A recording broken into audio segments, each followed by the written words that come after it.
it's one thing. Yeah, we should definitely talk about the event. And then I think it's like, well, how does that get into? Why would that matter to the consulting community? So, Daryl, maybe we pitch to you first, and then I will riff on that. All right. So I didn't listen to anything you said, Chris. So that'll be good. Fantastic. Apparently, you understand the SOP here. Daryl. Yeah, that's exactly how You're right there. Do. I understand that the episodes are about 20 minutes long. No, 35 minutes long, and 34 an hour or more. 34 minutes of it is cold open, and 1 minute is discussion. I think that's... You got it. You got it.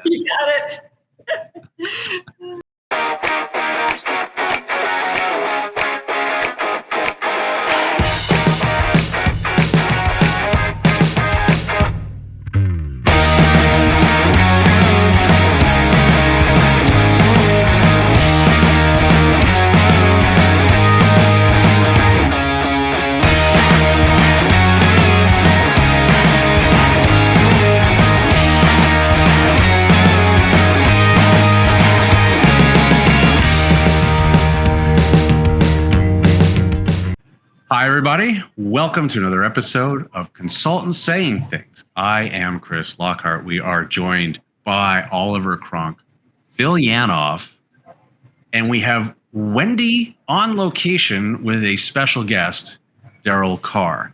Now, Wendy and Daryl are in Australia, somewhere in the vast continent island that is Australia. And Wendy is down there because there's a very special event going on in Australia right now that Daryl has helped put together.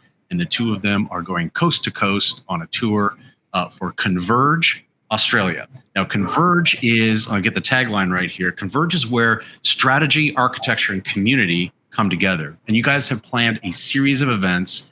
I've been watching them as you've been going, Wendy. There's been lots of talk about your book, Strategy to Reality. There's been other discussions around consulting, business architecture, et cetera. And so I wanted to, first of all, I wanted to give you a quick chance, Daryl, to just tell us real briefly, what is Converge Australia, other than what I just said? Yeah, that's good, Chris. Yeah, what is Converge? So Converge is a crazy idea. Probably started talking about 12 months ago, but really got into planning somewhere around about February or March, where we were joking about the idea of, hey, Wendy, why don't you come out and talk to some people that I know out in Australia, and just sort of we can talk about the work that you do and how it's important, and we joked really for a little while about how that might happen, and then all of a sudden Wendy says, beginning of the year, October's looking free.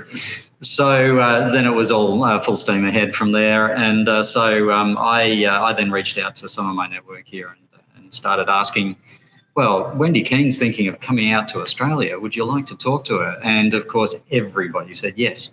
So we ended up with this thing that we eventually called Converge 2023, and it ended up being 32 events in 25 days across 4 states, something like 40,000 kilometres travelled. And what it is the ability for everybody to come together and just as much hear from Wendy as actually talk to each other and form relationships within the community, which has been fantastic to watch. It's amazing. Some of the things that have come out of this tour that we weren't really planning on or expecting have been incredible. So, yeah, that's a chance for us to all come together. And I think one of the things that has made this so special is it was actually very organic. It was sort of oriented around this idea, like you said, Chris, of strategy, architecture, community, right? We had these different themes that we were talking about, sustainability, strategy, execution. But we had so many organizers. It was not one organizer. It's basically all these people co-creating different events, different topics, different forums, different places. And I think that actually made an even better result because people were going to multiple events in this city and meeting different groups of people. So it really became something that we all did together.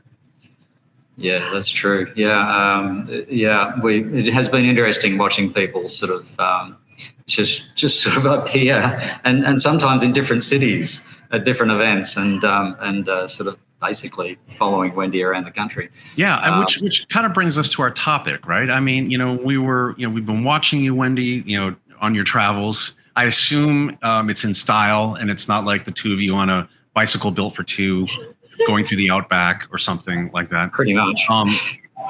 There's a tuk-tuk with a picture of her book on the side of it. That's how we're getting across the country. Exactly. Yeah. Exactly. I don't know if you've ever seen Priscilla, Queen of the Desert, but just picture that. So, I mean, watching this though, what struck me, and Daryl and I were having a conversation about this, and I know you guys were part of that as well. But sort of this idea that consultants, it can be a very lonely, isolated profession in some cases, or it can be like an overwhelmingly I have to be part of everything all the time type of profession. And so I think there's really this idea that, apart from things like mentorship and coaching, right, there's this idea that we would like to belong to a community or communities, right, of our choosing, right, ad hoc, cafeteria style, right? I'm just picking and choosing communities. But there's not really ever really been good training or advice on sort of how to identify the tribe you want to belong to, or the tribes, and how to be part of that, how to help grow that, and what you should expect to get out of it. So I thought we could kind of talk about that. Phil Yanov, I know you're a community-minded person. You work with people and connect people all the time. What's your take on sort of this idea that my thesis, right, that consultants are these animals that sort of need this connection in this community? In so much as that most of the consultants we know are humans. Yes, there's a need for community, right? They want to be together, right? Yeah, I know. It's kind of an iffy thing sometimes. I'm billing my dog out 20 hours a week, but yeah. So I think that they are humans. They want to go together. And the thing is, we've just been through this big experiment, tossing everybody at home, of people being isolated. And, at least in the US, right, the Surgeon General says that we are in an epidemic of isolation, and that this is causing all kinds of health problems for people. So I think that, anybody building all of these communities, I mean, this is a valuable way for us to kind of get back together, and that people, they're yearning for this sense of meaning. They're yearning for this sense of community. Let's go do it. Can I just tell you, by the way, you can cut this out later, but me staring at a giant picture of myself is really disconcerting. Let's go with that again. Whoa, there it is. Whoa. Oh my God, Holy what a cow. big bill that is. That head is so big. Well, actually, Oliver, I want you to weigh in, right? Because I mean, you and I talk about some stuff sometimes, and we're on opposite ends of some topics, right? Trains, for example, among other things. We don't mention trains anymore, Chris. Remember, shouldn't mention trains. But He's a caboose man. But go. Is this a legitimate problem, or is this just a bunch of whinging? Right? Like, get the job nice. done. No, I think it's legitimate, and I think the nature of consulting is such that having that sort of peer community and learning and collaborate. I don't think consulting is necessarily unique in that. I think every industry gets value out of kind of cross enemy lines kind of collaboration. Can I call it that? Kind of like, you wouldn't normally have some of the conversations you get to have when you join a community, right? You get to kind of bounce ideas around and sort of share thoughts, ideally in a sort of Chatham House Rules style manner where, it's a relatively low risk opportunity to learn from others that you wouldn't otherwise get to tap into. And so I think that's why, I've been involved in things like the BCS, which is the British Computer Society, for a very long time, over a decade. And the value I got out of that, I'm now trying to bring to things like Architect Tomorrow, because I think people just, as Phil says, people innately want to kind of connect and communicate and learn and share, and it's sort of about shared stories and learning through those sort of shared tales, really, I think is what the community is all about for me. So it kind of leads me to a question, right? So Daryl and Wendy, you guys have been co-creating this event, this network, right, in Australia, which sort of leads me to question, if I'm a practitioner, and I'm out there and I have this sense of longing to belong, to be part of something. Where do I start? How do I find a tribe? How do I get involved? And if you could relate some of your experience and sort of how you brought this together for Wendy and for the folks that are out there to see her.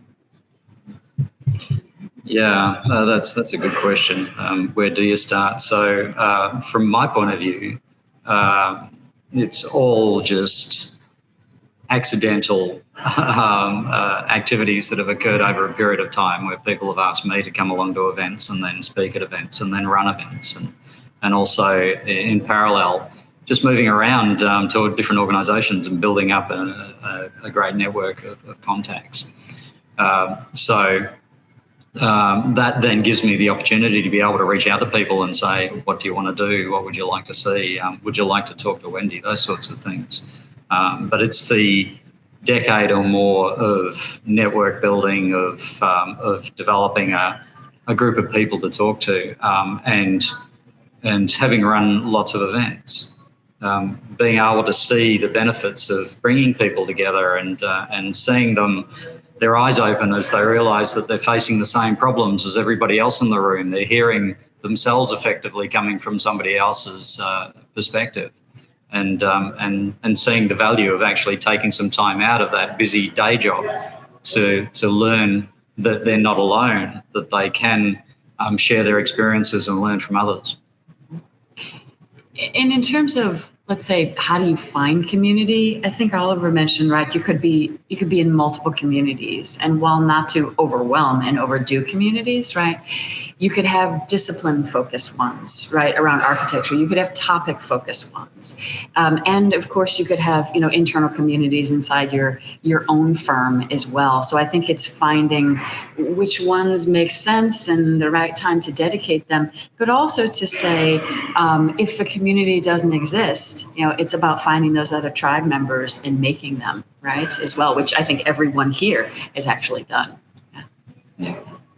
I'd probably add that Australia was very light on for opportunities for architects to get together. So that's been a focus of mine for a while now. And every chance I get where I know somebody crazy enough to say yes, I'll try and organise something. Crazy enough to say yes. I think that's great. I mean, but obviously there was some infrastructure there. People had built a bunch of local groups, and you're kind of allowing to kind of connect the dots. Or, I don't know, is this Ticket to Ride? I'm thinking of like the little connecting train game, right, as we go through. But the whole idea is, how do we, that piece was built there, so there was some naturally some people were doing this already. But yeah, I think part of the message, though, is like if you were in a consultant or otherwise, and you're just feeling isolated, you need to put your head up and look around and see who's around you and what's possible, right? Yeah, and there's a lot of one-on-one conversations that I have with people, either practicing architects or aspiring architects that want to start sort of developing and learning, and they come to me and I talk about some of the activities that are going on, so they get introduced into the groups, and some of them end up putting up their hands and volunteering, which is great. So the network expands, the community expands, and you get to be able to do more. I love that. Chris, your mouth is open. Let words come out. It was brilliance for 5 seconds, and now it's gone. It's gone. You'll never capture it again. It's almost as if we haven't done 70 episodes of this. Hold on a second. Still practicing. So what I'm kind of wondering is, I think that makes sense more so, certainly in a live environment, right? And Phil, when doing your live events for years and years, and you certainly gain a lot out of that. I wonder, have we lost anything with sort of the Zoom era of connectivity? I don't know. Lost. Right? So we've I think the thing that I see is that Zoom has allowed us to connect to people we wouldn't have otherwise. I mean, for God's sake, you and I are in Greenville. Oliver's in London. I don't know. Are you guys in Perth still, or where are you in Australia? No, Brisbane. Alice Springs. Brisbane. They're in Brisbane, right? Brisbane. Yeah. So, But the point is, I mean, they're half a world away, and we couldn't have done this otherwise. Now there's no Zoom in this thing at the moment, but the thing is, it allows us to start making those connections, and then to the extent that we can then get and find each other and be in person, or we can extend our networks and be in person. We know that being in person with people allows us all kinds of social cues that we don't get on Zoom. I mean, it's not the same experience. There's science behind that. I'm not just guessing. We know that this is a much harder way to communicate. It's exhausting, right? It's tiring. That's what they say, is because I'm having to work so hard to read your cues that it just tires my brain out. Whereas if I was standing there talking to you, I could tell right away that you were bored and I'd move on to somebody else, right? But in here, it's, that's really hard. So I think we got to figure out all those things, but it also allows me to build networks that then I can then pull into real life, right? So a couple of weeks ago, I took a very short trip and met somebody that I've been working with for 3 years or more. He was in Greece most of the time, in Scotland part of the time, but he ended up in North Carolina, and so there was a chance for us to go talk to each other and do some stuff live together. But the thing is, that was a network I built over Zoom and then brought to fruit in life. So it gives you more options. Is that what you're saying? I cast such a wide net that I never would have done before.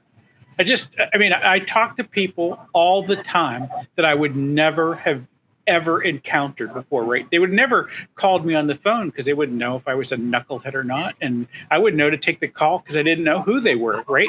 And so I think all of those kinds of things show up. But now, I am regularly having conversations with people half a continent away. The other day, I was thinking about Daryl and Wendy being so far away.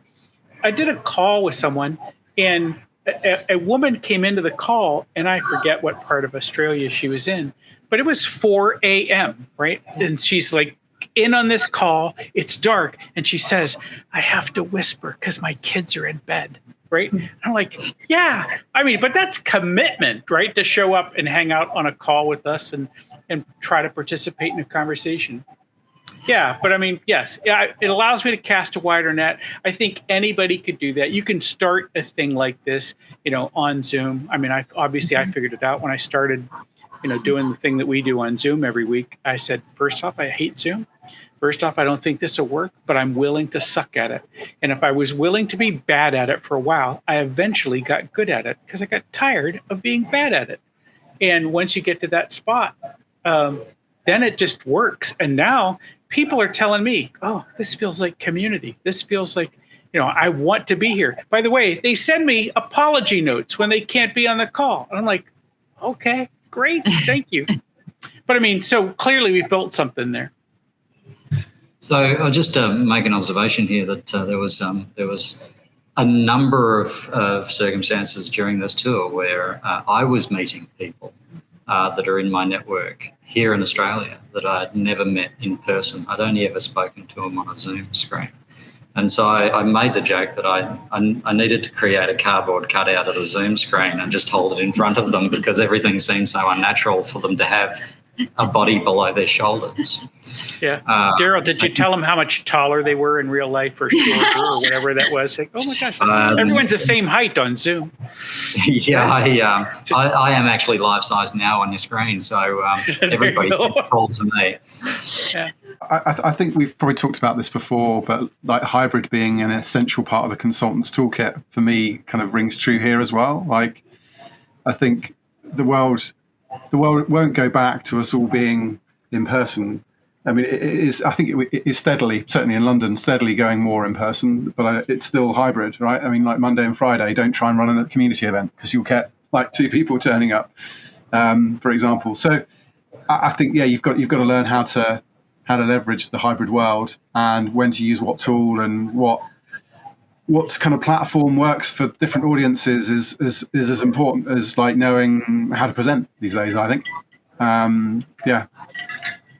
Which kind of leads to a question, Daryl, Wendy, what were some of the challenges? What worked and what didn't and so far in what you've put together? Yeah. Well, I'll just It's all say, been flawless. It's so perfect. well, I will say we couldn't have done it without, first of all, Daryl's network. Like just as Phil said, like there was infrastructure there already. Yes. Like just having one big country and being like, who should we call? Like without network and understanding relationships and people, we couldn't have done it. And second, because all the organizers actually created the events and they basically made them up, that worked. But we couldn't have done it without an event manager, right? So this amazing woman, Laura, she was after, all the details, keeping it moving, reminding us what to do. It actually wouldn't have happened without her, something of this magnitude. I could not speak more highly of Laura. There's a spreadsheet that she created which has the entire tour on it, and it was our constant source of reference for the entire thing. So we're just near the end. This is the last day of events today. And traveling around the country and turning up at the right time at the right location and knowing what to bring with us. We've got a bunch of gifts that we created for the guests, a bunch of merch. See, we've got the logos and everything, and making sure that we had everything we needed at the right place at the right time. That was really Laura being the champion in the background. And I also think, like, I wouldn't say what didn't go well, because we also went with the perspective that, listen, the right things are going to happen. The right people are going to be there. The right conversations are going to happen. I think we try to make everything very engaging. And so we kind of just let it be very organic. And I think that also helped because nothing had to be perfect. No, that's right. You don't set your bar at perfection because things won't happen. And I have to say that if there was anything you could say didn't work, it's that one event got cancelled. Yeah. And everything else has just flowed. Yeah. And it seems unrealistic that something so logistically complicated might flow that easily. But that's the way it worked out. And you forget the 8 months of planning that went into making it that way. Exactly. Yeah. So I heard you need sort of that network, that you need a base on which to build something, right? Relationships, people or people you are willing to be introduced to. I also heard that you needed a great event manager to make this happen, and also that you needed merch. That's what I heard. So something to talk about, and a discount on a book. What's the coupon code, Wendy? Oh, okay. Anyway, but so I get that. And Phil, I completely understand your points, and because you guys have your event, your network, community creators, right?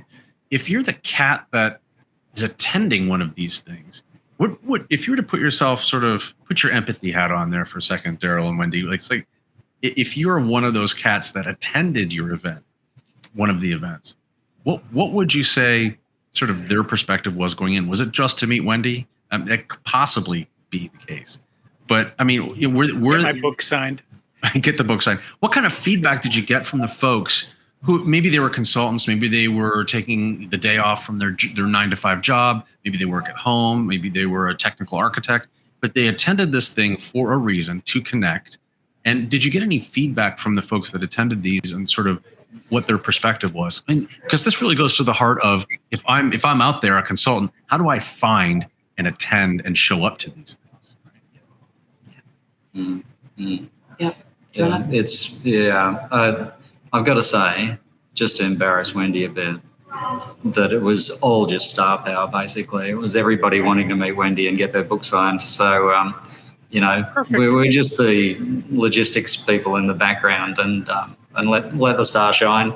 And people were coming out in droves to meet her and to hear from her. And the fact that Australia is terribly isolated. We don't get a lot of well-known people, particularly in our discipline, coming out here to visit and talk to us and spend so much time with us. But I think what they were walking away with was, and this is relevant, right? I have new ideas that I didn't have when I came in here. Many people were inspired to the architecture discipline, whether they weren't in it, whether they're transformation leaders, right? So I learned some new ideas. And second, I got to meet some really interesting people that I didn't know before. So I think those are That's also, and when you're looking for community, I feel like you're looking for purpose, you're looking for good people, and you're looking for programming, right, and relevance of topic. So I can't speak to the motivation. Sorry, I can't speak for the motivation of them coming to the room in the first place, other than my assumption it's to hear from Wendy and to meet her and get their books signed.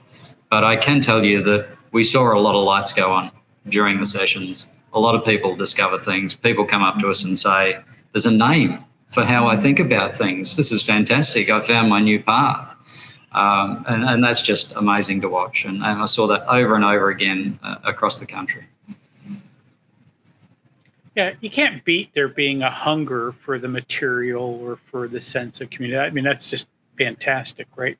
But, both Wendy and Daryl said something early on that I think makes this work better both for them and for the people that show up at the event. And that is, when you're coming to this kind of thing, or you think you want to do this, your brain has to be in the exploratory phase as opposed to the exploitation phase of your thinking, right? And that is, I don't know what I'm going to learn, but I'm willing to walk over to the library to figure that out. I'm willing to go over and wander and explore and kind of learn and just ask questions or just see what shows up. If I walked in and I said, you know what, I need her to deliver a tight 15 minutes. It's got to hit these 5 topics, et cetera. She might have been disappointed. I might have been disappointed. But the thing is, neither one of us would have walked in with the right mindset to learn in that moment. And I think that exploratory mindset is what you need. Did you want to talk a little bit about the timing of this tour, the way it seems to be resonating with people? Just in terms of tide rising from end-to-end strategy to execution, business architecture as a strategic discipline. And I think playing into that a little bit of diversity in architecture and just kind of the importance of that across the board as well. Yeah, you hear stories in business, sort of history of business, about people talking about luck and timing. There was a little bit of that. So, merch and luck. And Daryl acting as a handler for a celebrity, apparently, is how this all went down. So there you go, folks. That's how you build a professional community, right there. Chris, I hear it sounds like this was competing with the Eras tour, from exactly. Yes, that's right. Exactly. So this is the kind of business architecture equivalent of the Taylor Swift tour. So where are you taking it next, Wendy? Are you going to tour? Are you going to tour the States, Europe? Where's next? Good question. What's next is there. I'm also dreaming of a Norway event as well. Yeah. That sounds good. Yeah. Okay. So I like this idea, Phil, that you brought up of the rationale for going, right? I'm not going there to get something from you, right? And you're not trying to exploit me when I attend the thing. We're going there I'm attending out of an interest in a person, a subject, something. So I think that's obviously pretty key, right? If you're looking for a group to be a part of as a consultant, you've got to look at your core interests. You've got to go, I don't know, like meetups or lunch club or I don't know, something, right? There's got to be some way. Yeah, maybe not lunch club, but chat roulette. I don't know, but you've got to be able to. Are these US things? I'm things you don't want to know about. Exactly. Is it Tinder for business or something? Yeah. At any rate, I threw him off his stride. Yes. Woohoo! Would you like to buy some soap powder off me, Chris? All right. That's for the blooper reel. Bring us back. What was I going to say? Okay. I think you were talking about mindset, right? And right. Yeah. And so being in that mindset of finding the right group, right? And maybe that's LinkedIn groups, or maybe that's Reddit, or maybe that's something that you're following an interest, you're engaging in things that interest you. It sounds so obvious, and yet we routinely see people, especially I think in consulting, not really doing that, right? Or doing it very well. I think certainly in technical consulting, you get things like, I want to belong to an open source community, or I want to, contribute to this project on Git or whatever it might be. And so there's some involvement there. I think when you get into especially strategy consulting or to some lesser extent, maybe even architecture, enterprise architects and folks, I don't know that there's necessarily, other than professional sort of, hey, you can be certified if you buy my framework and I'll give you a certificate, right? That's not what we're talking about. We're talking about sort of these voluntary exchanges of ideas, right, that happen sort of organically in groups. So I get that. So if I can find one of these things that I'm interested in, and I can join these events, what should I expect to get out of some of these things? It's not just getting my book signed, right? It's is it meeting people? Is it networking? Is that really what we're getting at? If I'm a consultant, what do I expect to get out of these professional communities? If those are two different things, right? It's one thing if I go in as an attendee, and another thing if I go in as the presenter, right? Right. I'm on the attendee side at this point. Okay, so can I answer this? Because I think it's really simple. Nothing. You should go in and not know what's going to happen. Be okay. Did not Wendy Keene just tell you whatever happened was going to be okay? That's exactly what she said. Just go in and say, I don't know. Listen, maybe nothing happens today, but maybe I'll discover something new. Maybe I'll walk away with an idea. Maybe I'll make a connection to something, but it's okay. I'm just there to see what happens. I had a similar point, which is I think you need to be prepared to give more than you'll receive. So I don't 100% agree with what Phil said around. I think it's different if you're an attendee or a presenter, because I think a good community, it's many to many, right? It's not just someone getting on stage and yeah, sure, you might have some keynote speakers like if you're lucky, a Wendy speaking, but it's for me as much about the sort of networking and the serendipity of just sort of bumping into new people and yeah, I guess I echo the point about don't have any expectations, don't expect to sell something. Because that's the other mistake I see people making is, oh, great, I can pitch this thing to everyone in the room. It's like, no, how to kind of immediately become the most annoying person in the room is to try and sell something.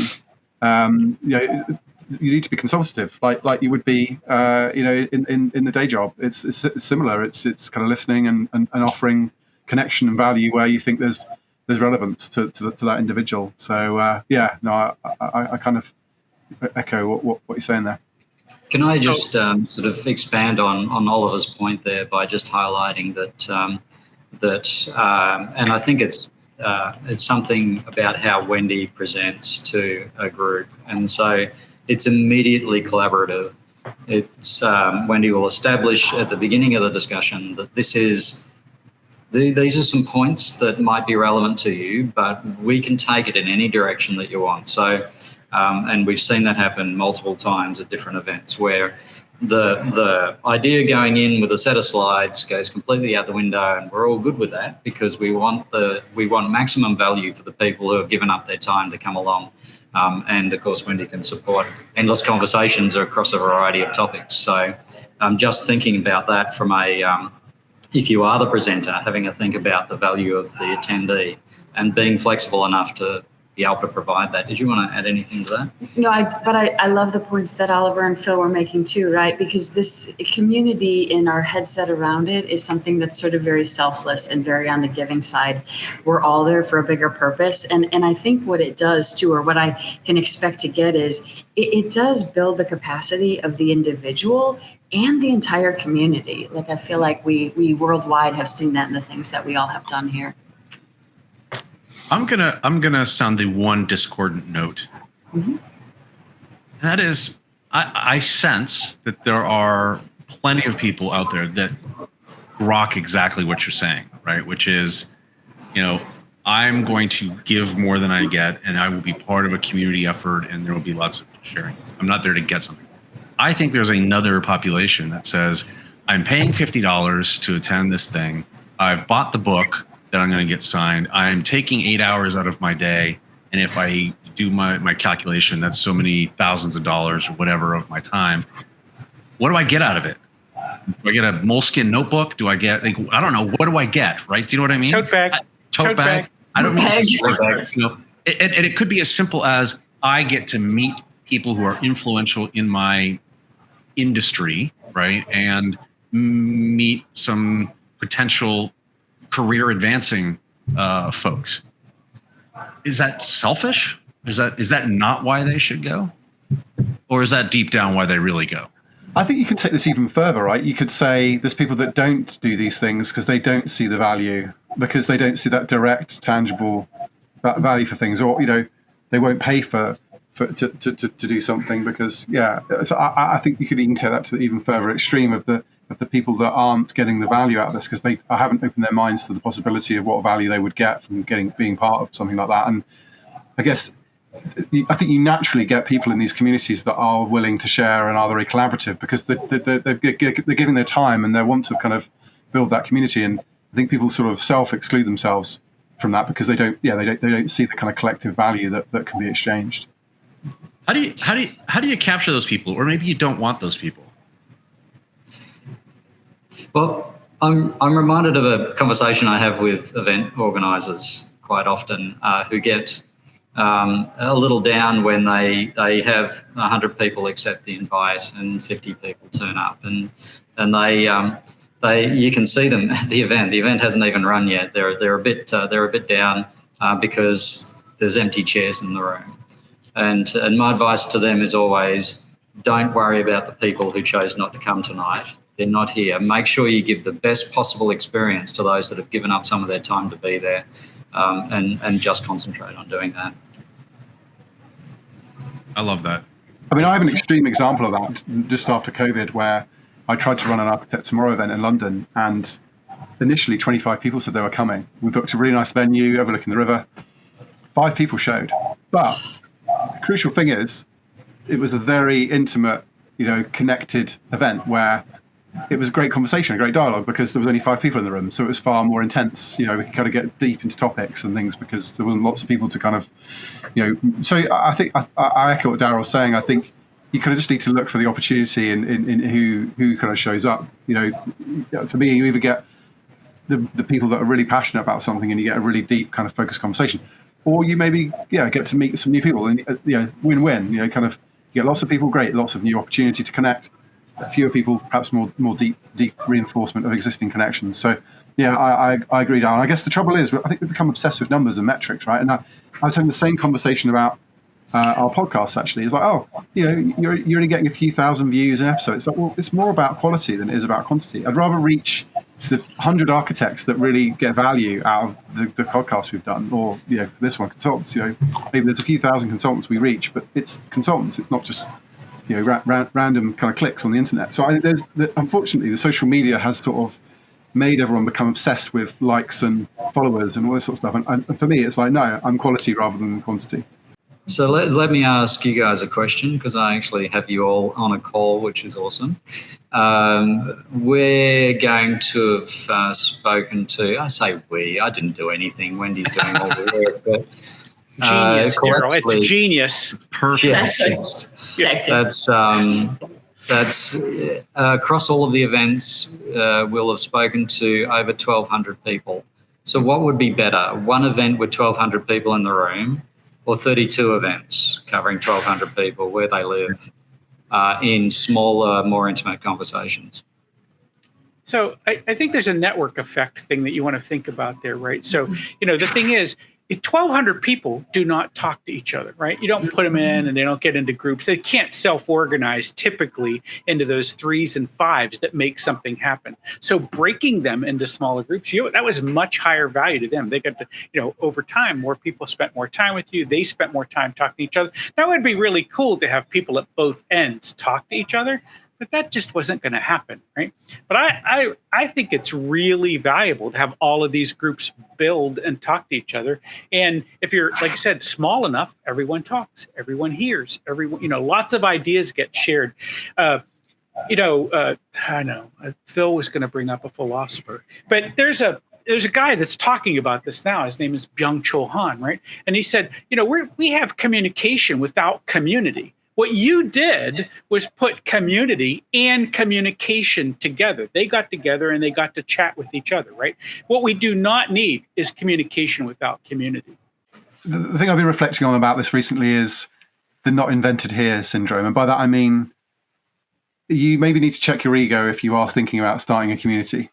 I'm not sure I would have created one on my own. It was like I say, I kind of was gifted one in many respects, and I do think there is value in looking at what communities already exist. Like classic example is BCS, British Community Society, run an enterprise architecture specialist group, and it's great, but there aren't enough more junior architects, I would say. The danger with some of these communities is that the demographic is aging in some of them. I do wonder whether we need to kind of reboot some of these communities so that they're more relevant for like the more junior folk, the younger folk in our professions.